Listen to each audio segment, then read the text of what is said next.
Next on the show, let's talk about Canada Post. It's on a lot of our minds, of course, now that we're hearing that there's strike notices from the Canadian Union of Postal Workers. That's what Canada Post says. The notices say that the union plans to strike starting on Friday. So this is after Canada Post, remember, paused contract negotiation talks after what was going on around the holiday season. Now, Marvin Ryder is here to set us up for what might come next. He's Associate Professor of Marketing and Entrepreneurship at the DeGroote School of Business. Good morning to you. Good morning. So before we go to what might come next, catch us up on all of these latest developments. How did we get to this point this morning? Sure. This is like reviewing The White Lotus season 4. So let's just go back to Thursday. That was the day that the federal mediator, William Kaplan, submitted his report. Mr. Kaplan had been asked to look at two things. First, why were the two sides unable to reach an agreement back in November, December? And also, what did he see as the future of Canada Post? So he submitted the report on Thursday. It was reviewed by the federal minister and then released publicly Friday morning. The first out of the gate was Canada Post management. They said this is a great report. We agree with its recommendations and we'll go try to implement it. But we didn't hear anything from the union until the weekend. And then on the weekend, the union said, we reject the report completely. It feels like Mr. Kaplan was brainwashed by management. He ignored our concerns. And not only do we reject the report, but this is when they issued the strike mandate for 12:01 a.m. Friday morning. We have 72 hours to have some negotiations happen, but it doesn't look good that much can be done given how much the union seems to want to strike. Now, on Friday, the government appointed the mediator and made public the report, as you've been outlining here, on the labor dispute. What are the outstanding issues since the last strike then? Yeah, most people would think maybe this is all about economics. We saw in 2024 a number of strikes that were about compensation, people trying to play catch up, given the high inflation that we had seen a few years ago. But that isn't the case here. Both sides are pretty close on the compensation side. Instead, what the mediator noted, he said, I think all three parties have to give up something. First, he pointed to the federal government and he said, you've got to allow Canada Post to, where it's appropriate, get rid of door-to-door mail delivery in favor of community mailboxes, which are much more efficient. And number two, where appropriate, close some rural post offices in favor of kiosks inside of private sector stores like a drugstore, something like that. Then he turned to the union and he said, I know your position is status quo, but that's not working. This is a company that lost $5 billion over the last lost $3 billion over the last 5 years. And also earlier this year needed a $1 billion line of credit because of its cash flow problems. Status quo isn't working. It's got to be more competitive on the parcel side, which means 7-day-a-week parcel delivery.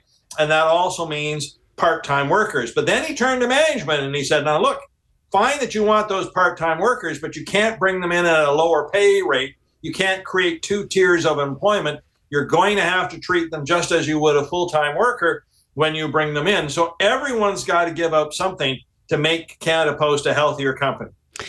This is about, modernizing the system is the term that we were hearing a lot. You know, the first go around, well, it wasn't necessarily the first, but the last go around in December.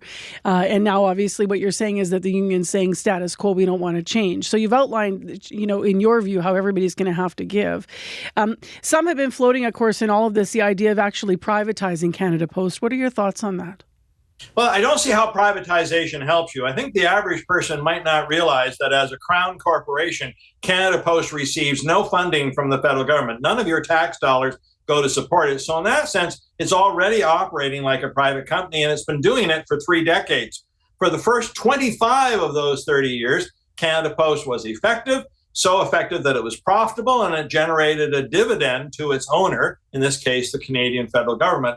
It's really the last 5 years where things have changed, and that is us more than it is Canada Post. You and I don't mail things the way we once did. You don't mail Christmas cards, you don't mail birthday cards, you don't send a letter, you don't pay your bills by mail. You do everything electronically. So we've seen that volume of letter mail go down. The only bright spot is parcel mail. And there, it does not have a monopoly. Canada Post has to compete against private sector companies like FedEx and UPS. And right now, it's just not competitive. So privatization wouldn't change any of that. It really is recognizing what Canada Post has to do to compete against the private sector in that parcel mail side.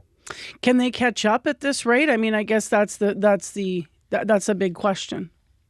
Well, Mediator Kaplan said he wasn't sure. He wasn't sure that doing all the things he recommended would return Canada Post to profitability. But if I could reduce the losses from nearly $1 billion a year to only $100 million, that gets you a long ways towards where you need to be. Now, the union has suggested introducing some new products, like, for instance, postal banking, or maybe doing health checks on seniors who are home alone. What Mr. Kaplan said is, I don't think this is the time to be doing those new products. Let's get the core business stable. If we get close to balancing the books, then yes, we could look at those new products then. But right now, you need much more substantial change than those are going to give us. Obviously, we'll see what the impact's going to be on businesses and on individuals as well across the country. Just last briefly, I've got the news coming up in 30 seconds here, but do you think it's likely the government could step in? I mean, we have new people now. Yes. So a couple quick things. Obviously, we have different players at the table than we did in November, December, a different prime minister in Mark Carney. We don't have a minister of labor anymore. We have a minister of jobs. That's a new person in there. I think it's possible, yes, if this strike were to go on for a week or two, that they would order them back and they would impose binding arbitration. And if I'm the union, I would be worried about this, because the arbitrator is likely going to follow pretty much what Mr. Kaplan suggested. He's a skilled arbitrator mediator himself. And if this is the direction he sees, I think the union would be much better advised to negotiate what it can, chip away where it can, but make a settlement. Don't make the government step in. All right. We'll have more on this in our business report after the news. Thanks very much, Marvin. Glad to be with you.